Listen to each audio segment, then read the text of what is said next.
तत्सवितुर्वरेण्यं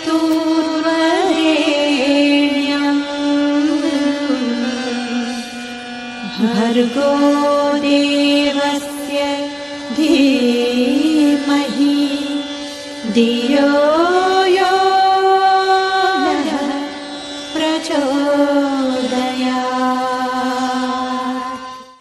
मित्रों, परम पूज्य गुरुदेव परम वंदनीय माता जी की सूक्ष्म उपस्थिति को साक्षी मानते हुए माँ गायत्री के महामंत्र के साथ अपनी बात को आरंभ करना चाहता हूँ। माँ गायत्री का महामंत्र हमें उस परब्रह्म परमेश्वर और परमात्मा से जोड़ने का मंत्र है जो इस सृष्टि के कण कण में, अणु अणु में, एक एक अंश के अंदर विद्यमान है, पर अपनी आँखों की सीमितता के कारण उनको देखने से हम लोग वंचित रह जाते हैं। इस सृष्टि में यदि कोई एक नियम है और वो नियम अटल है तो उसका नाम है बदलाव, परिवर्तन। यहाँ पर हर क्षण हर चीज़ बदल जाती है, कोशिकाएं बदल जाती हैं, क्षण बदल जाता है, संबंध बदल जाते हैं, रिश्ते बदल जाते हैं, उम्र बदल जाती है, व्यक्ति बदल जाते हैं। और उन सारे बदलावों के बीच में यदि कोई नहीं बदलता तो उसका नाम है परमात्मा।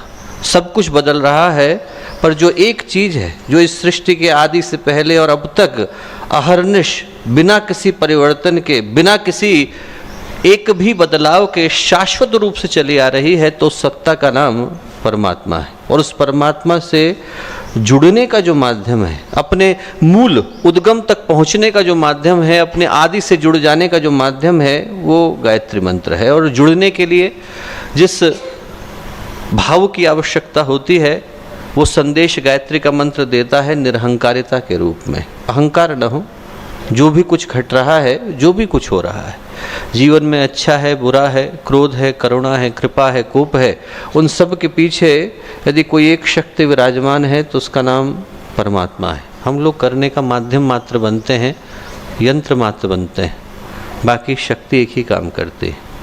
उपनिषद में, केनोपनिषद में एक प्यारी सी कथा आती है कि देवासुर संग्राम हुआ और देवासुर संग्राम के बाद देवताओं को यह अहंकार हो गया कि विजय तो हमारी है, ये सारी की सारी महिमा तो हमारी है। तो सारे देवता बैठ कर के अपना अपना महिमा मंडन कर रहे थे। तो भगवान को लगा, परमात्मा को लगा कि इनको सद्बुद्धि देने की आवश्यकता है। तो भगवान एक दिव्य यक्ष बनकर उनके सामने प्रकट हुए और उनका तेज इतना था कि देवता भयभीत हो गए। तो देवता भयभीत हुए तो उनने आपस में चर्चा करी कि जाकर के पता लगाया जाए कि ये व्यक्ति कौन है, ये यक्ष जो सामने आकर के खड़ा हो गया है, जिसका प्रकाश हम लोग सहन भी नहीं कर पा रहे हैं, ये कौन है। तो उनने अग्निदेव से कहा कि आप जरा पता करके आइए। तो अग्निदेव गए और यक्ष से बोले कि आप कौन है, अपना परिचय दीजिए। यक्ष ने कहा कि मैं बाद में दूंगा, पहले आप अपना परिचय दीजिए। अग्निदेव बोले कि मुझे जात वेदा कहते हैं। वेदों में जात वेदा शब्द आया है, जात वेद का मतलब जो सब कुछ जानते हो। तो अग्निदेव बोले मुझे जात वेदा कह करके पुकारा गया है क्योंकि मुझे हर चीज़ का ज्ञान है। यक्ष बोले, जो भगवान थे, बोले आप में शक्ति क्या है। बोले मैं हर चीज़ जला सकता हूँ, कुछ भी चीज़ ऐसी नहीं है सृष्टि में जिसको जला पाने की सामर्थ्य मुझ में न हो।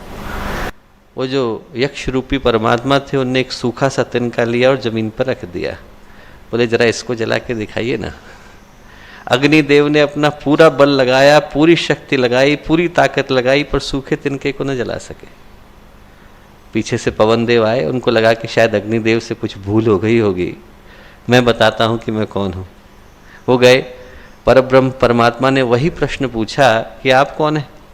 पवन देव ने कहा कि मैं मातरिश्वा हूँ। मातरिश्वा का मतलब जो बिना किसी आधार के खड़ा है उसको उड़ा दूंगा। यदि कोई आधार नहीं है तो उसको उड़ा करके ले जाने की सामर्थ्य मेरे अंदर है, ऐसा पवन देव बोले। यक्ष बोले जरा इस तिनके को तो उड़ा के दिखाइए। पूरी शक्ति लगा दी वायुदेव ने, पूरी शक्ति लगा दी पवन ने, पूरी शक्ति लगा दी, पर उस तिनके को हिला न सके। इससे पहले कि देवता ये सोचते और समझते कि वो कौन है, भगवान अंतर ध्यान हो गए। तो वो लोग अपनी जिज्ञासा को लेकर माँ गायत्री के पास पहुँचे, माँ भगवती के पास पहुँचे, सद्बुद्धि की देवी, और उनसे पूछा कि वो कौन थे जिनका परिचय हम जान न सके। तो माँ गायत्री बोली, माँ भगवती बोली कि तुम लोग दुर्भाग्यशाली भी हो और सौभाग्यशाली भी हो। दुर्भाग्यशाली ये हो कि जिसके कारण तुम्हारी शक्ति है तुम उसको पहचान न सके, और सौभाग्यशाली हो इसलिए क्योंकि तुम्हें साक्षात परमात्मा को देखने का अवसर मिला। प्रथम विजंचाकार ब्रह्मेति, बोले वो ब्रह्म जो सृष्टि की शुरुआत में था, जिसके कारण हम सभी हैं, उनको देखने का, उनको स्पर्श करने का सौभाग्य तुमको मिला, चाहे अनजाने में ही मिला। माँ भगवती बोली कि उनके कारण आपकी सारी शक्ति और सारा बल है। बोले उनसे जुड़ो। उनसे जुड़ने का जो माध्यम है वो गायत्री मंत्र है। गायत्री मंत्र के पीछे का भाव यही है दोस्तों, यदि हम लोग विनम्रता के साथ इस बात को स्वीकार कर सकें कि हम लोग असमर्थ हैं और सर्वसमर्थ तो एक ही है, उसका नाम परमात्मा है। यदि कोई गायत्री मंत्र की शिक्षाओं को सही से आत्मसात करता है तो इस बात को महसूस करता है, उसको अपनी असमर्थता का और परमात्मा की सर्वसमर्थता का बोध हो जाता है।